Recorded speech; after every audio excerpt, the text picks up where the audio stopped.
Hi అండి, నమస్తే. నేను మీ సునీత. వెల్కమ్ బ్యాక్ టు అమ్మ చేతి వంట కిచెన్ అండ్ వ్లాగ్స్. ఈరోజు మన కిచెన్లో చాలామందికి గోరుచిక్కుడు అంటే ఇష్టం ఉండదు కదండి. అలాంటి వాళ్ళు ఓసారి ఇలా ట్రై చేసి చూడండి. అబ్బా, ఎప్పుడు గోరుచిక్కుడేనా అనే వాళ్ళు కూడా చాలా ఇష్టంగా లొట్టలు వేసుకుంటూ తింటారు ఈ గోరుచిక్కుడు ఫ్రైని. ఇక ఆలస్యం చేయకుండా ఎలా చేయాలో చూసేద్దాం పదండి. దానికోసం ఇక్కడ నేను కట్ చేసి పెట్టుకున్న 1/2 కిలో గోరుచిక్కుడిని తీసుకొని ఈ విధంగా శుభ్రం చేసి పెట్టుకున్నాను. ఇప్పుడు వీటి కోసం ఒక ప్రెషర్ కుక్కర్ తీసుకొని ఇందులో గోరుచిక్కుడు వేసి తర్వాత ఇందులోకి 2 టీ గ్లాసుల దాకా వాటర్ వేసి ఒక 1/2 టీ స్పూన్ సాల్ట్ అనేది తర్వాత అయినా చూసి అడ్జస్ట్ చేసుకోవచ్చు. ఇప్పుడు 1/2 టీ స్పూన్ పసుపు వేసి కుక్కర్ మూత పెట్టి ఒక 3 విజిల్స్ వచ్చిన తర్వాత ఆఫ్ చేసి చూపిస్తాను.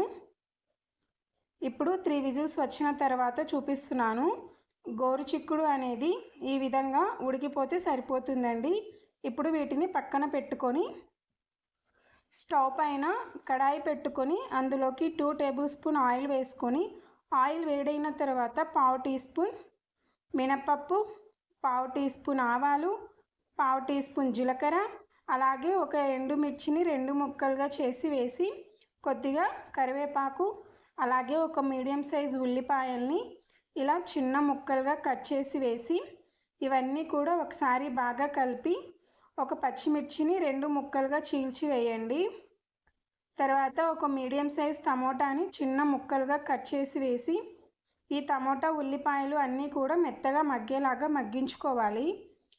తర్వాత ఇందులోకి 1 టీ స్పూన్ ఫ్రెష్గా రుబ్బి పెట్టుకున్న అల్లం వెల్లుల్లి పేస్ట్ వేసి ఇదంతా కూడా పచ్చివాసన పోయే విధంగా కలుపుకుంటూ ఫ్రై చేసుకోవాలి. ఇప్పుడు 1/2 టీ స్పూన్ పసుపు వేసి ఒకసారి కలిపి మనం ముందుగా ఉడికించి పక్కన పెట్టుకున్న గోరుచిక్కుడిని వేయండి.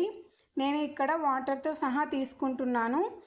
తర్వాత ఇందులోకి 1 టీ స్పూన్ కారపొడి, 1 టీ స్పూన్ ఎండు కొబ్బరి పొడి, తర్వాత రుచికి తగినంత కొద్దిగా సాల్ట్ వేసుకొని మనం సాల్ట్ గోరుచిక్కుడు ఉడికించేటప్పుడు వేసాము కాబట్టి ఇక్కడ చూసి వేసుకోండి.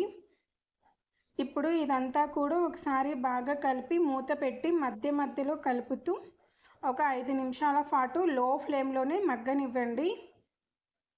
5 నిమిషాల తర్వాత చూడండి ఇలా దగ్గర పడుతుంది. ఇప్పుడు ఫైనల్గా కొత్తిమీర చల్లుకొని కలిపి స్టవ్ ఆఫ్ చేసి దింపేసుకుంటే ఇక ఇంతేనండి, ఎంతో రుచిగా ఉండే గోరుచిక్కుడు ఫ్రై అనేది రెడీ అయిపోతుంది. ఇష్టం లేని వాళ్ళు కూడా చాలా ఇష్టంగా తింటారు.